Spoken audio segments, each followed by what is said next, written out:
ನಮ್ಮ ಕಣ್ಣಿಗೆ ಕಾಣುವ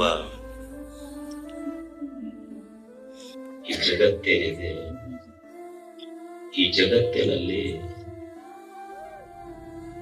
ಒಂದು ವಿಶೇಷತೆ ಕಂಡು ಬರ್ತದೆ.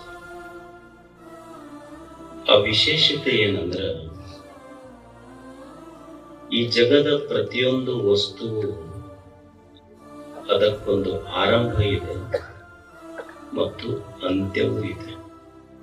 ಪ್ರತಿಯೊಂದು ವಸ್ತುವಿಗೂ ಆರಂಭ ಇದೆ, ಅಂತ್ಯವೂ ಇದೆ.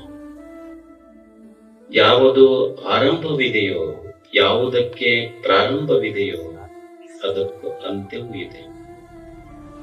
ಈ ಆರಂಭ ಮತ್ತು ಅಂತ್ಯ ಇವುಗಳ ಮಧ್ಯದಲ್ಲಿ ಬದುಕು. ಹುಟ್ಟು ಆರಂಭ ಆದ್ರೆ ಸಾವು ಅಂತ್ಯ. ಇವೆರಡರ ಮಧ್ಯದಲ್ಲಿ ಮನುಷ್ಯನ ಬದುಕಿದೆ.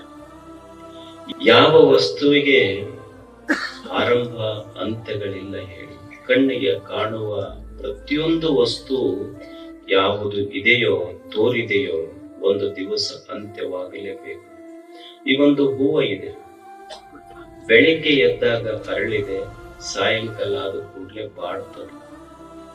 ಈಗ ನಮ್ಮದೊಂದು ದೇಹ ಇದೆ, ತಾಯಿಯ ಗರ್ಭದಿಂದ ಈ ಭೂಮಿಗೆ ಬಂದಿದೆ, ಮತ್ತೊಂದು ದಿವಸ ಈ ಭೂಮಿಯನ್ನ ಬಿಟ್ಟು ಹೋಗ್ತದೆ, ಅಂತ್ಯ ಆಗ್ತದೆ. ಇದೆ ಅಂದ್ರ ಅರಳಿದ ಹೂವ ಬಾಡುತ್ತೈತಿ, ಆದಿ ಅಂತ್ಯಗಳ ಮಧ್ಯದೊಳಗಿದೆ. ಹುಟ್ಟಿದ ದೇಹವು ಸಹಿತ ಒಂದು ದಿವಸ ಬಾಡಿ ಹೋಗ್ತದೆ. ಈ ಸತ್ಯ ನಮಗ್ ಗೊತ್ತಿರಬೇಕಷ್ಟೇ. ಕಾಲ ಕ್ರೀಡತೆ ಗಚ್ಚತ್ಯಾಯು ದಿನಮಪಿ ರಜನಿ ಸಾಯಂ ಪ್ರಾತಃ. ಕಾಲ ಕ್ರೀಡತೆ ಗಚ್ಚತ್ಯಾಯು. ದಿನಗಳ ಹಗ ಉರುಳಕತ್ತಾವ, ನಿಮಿಷಗಳು ಹೋಗಕತ್ತಾವ.